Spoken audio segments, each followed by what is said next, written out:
If you're with a woman, no matter what happens, never whine, okay? You can do anything with a woman.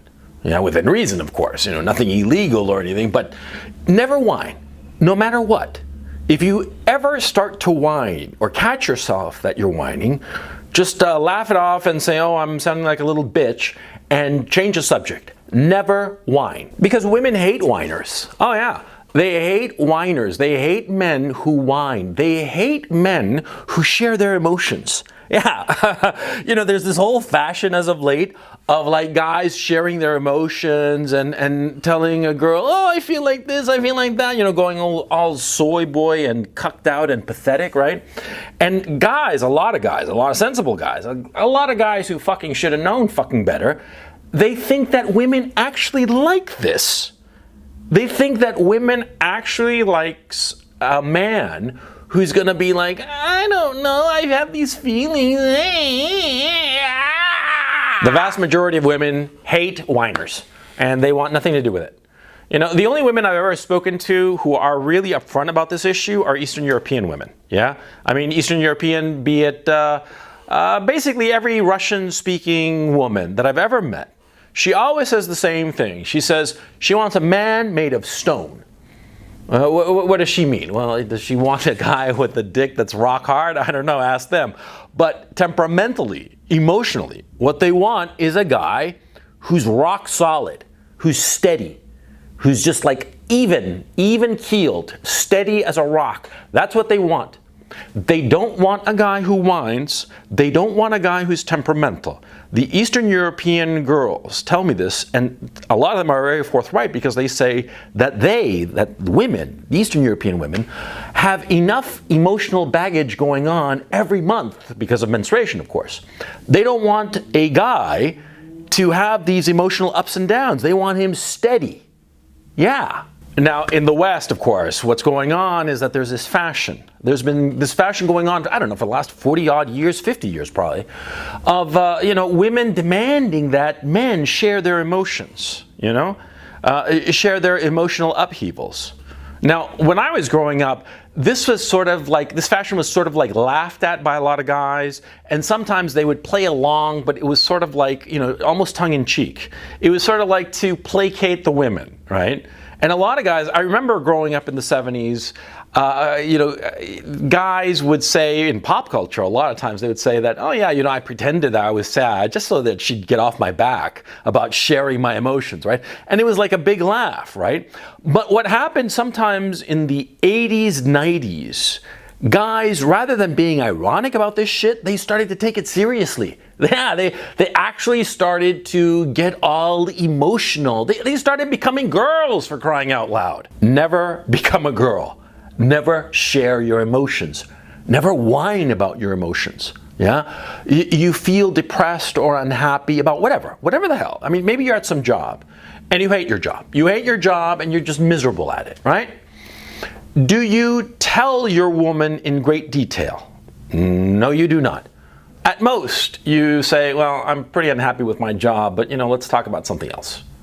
That's it, okay? Because you gotta remember, see, whining never solved anything. And in point of fact, whining is the way that women communicate with one another, not men. We men are problem solvers, right? Women are sharers.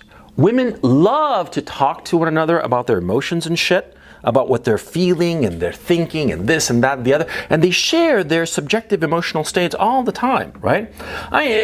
Look at any two or more women who gather. What are they going to do? They're going to be talking about their feelings, how they feel about different things, right? What do guys do? We solve problems. That's what we do.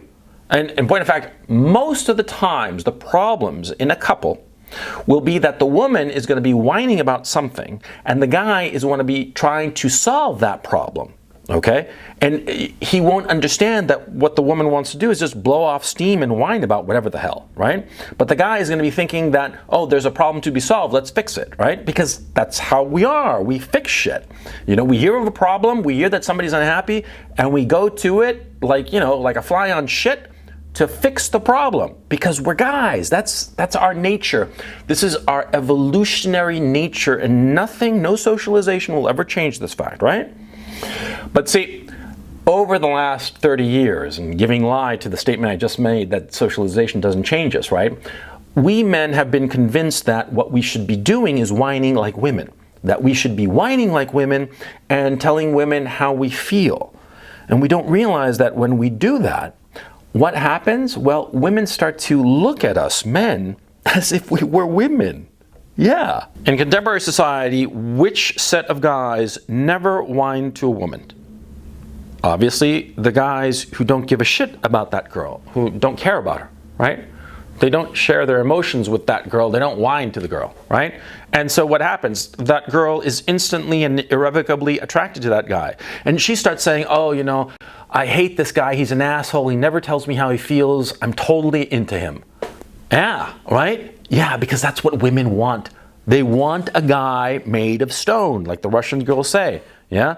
They don't want a guy who shares their emotions. And how many times has it happened to you that you're sort of like indifferent and don't pay attention very much to some girl? You never tell her how you feel. You never whine about anything.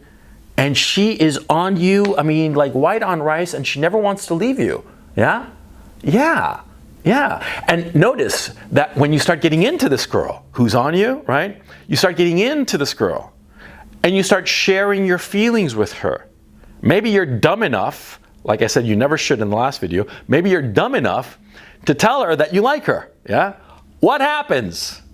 She flees! Yeah, because women don't like guys who share their emotions. Women don't like guys who tell them that they like her. Women don't like guys who whine. Okay? Don't do it. Don't do it. And here's the other thing. And it concerns me greatly. See, when women whine, they whine to one another about whatever the hell, right? They whine and it's no big deal. I mean, nobody thinks any less of them. They're no less of a woman because of it, right? But when a guy does it, when you do it, when you start whining and complaining, and complaining impotently, yeah, because that's what whining is. It's complaining without there being any possibility of change, right? Whining and bitching and moaning, right? You become less of a man. It's as simple as that. You become less of a man because, see, if you continue to whine and complain impotently about whatever problem, you know, I mean, the political leadership, the way women are, this, that, the other, it doesn't matter what you're complaining about. If you complain, whine in this impotent manner, you yourself start to become impotent, not just in this particular issue that you're whining about, but in everything in your life, see? You start to act like a whiner, like a guy who just sits on his ass, complains and bitches and moans and whines about whatever the fuck is going on and can never fix anything. You start to erode your masculinity when you whine. What makes a man? I always tell you, what makes a man? It's simplicity itself. A man can set aside his emotions and use his reason, his logic, his acquired knowledge and his experience to dictate his actions, to solve the problems that are in front of him and move forward and achieve the objectives he has in his life. That's what it means to be a man.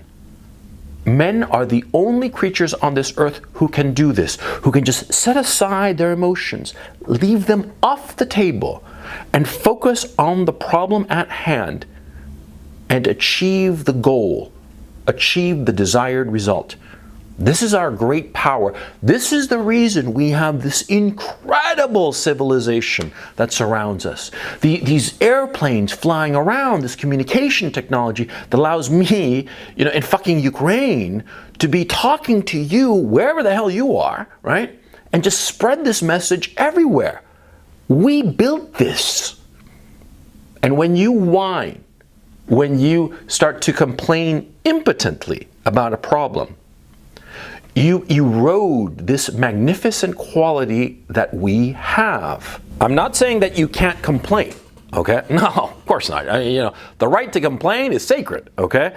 You can complain all you want, but what I'm talking about is whining, okay? Whining is complaining obsessively and impotently. See? You got some problem, some problem at the office, whatever the fuck, right? And you start to complain with your fellow coworkers. Well, how should that complaint evolve? I mean, what should be the direction of the conversation? The direction of the conversation should be like this. It should be like, oh shit, man, we got this fucking problem. Oh man, what the fuck are we gonna do? Oh, fuck it. We gotta solve this fucking problem because it's been annoying me for fucking a month now, okay? And, do you have an IT guy who can help me out? Because we'll get the IT guy and the human resources guy and the finance guy, and we're gonna come together and we're gonna fix this fucking thing so it never bothers us ever again. That's how you complain. You complain in order to identify a problem. But once the problem has been identified, you move to the next step, which is solving the fucking problem. Not going on and on whining and complaining about some problem, because complaining, whining never solved shit. I mean, how many times have you heard that they were like, oh yeah, talking and complaining and whining, and all of a sudden, like magic, the problem, poof, it disappeared. How many times has that fucking happened, huh? Name the one time it's ever happened in human history. Once, where bitching and whining and moaning about some problem actually caused the problem to be solved. Name one fucking time. I'll wait. Of course I'll wait, because I know that the answer will be never. Yeah. You know that, I know that, we all know that. Yeah. Whining and complaining never solved anything. It undermines who you are as a man. Women think that you're a bitch boy and they don't want to fuck you, right? Don't do it. The second you catch yourself whining about whatever, stop. Stop instantly. And say outright, so that you learn, so that you start to actually repress this urge to whine. Because I'm a big believer in repression, by the way. Repress this urge to whine by saying to yourself out loud, so that other people can hear it, say, oh man, I'm whining like a little fucking bitch. Somebody should kick my ass. Say it. Say it out loud. And I'll bet you that in short order, you'll stop whining. You'll stop whining and complaining. Yeah. Absolutely. Because the whining,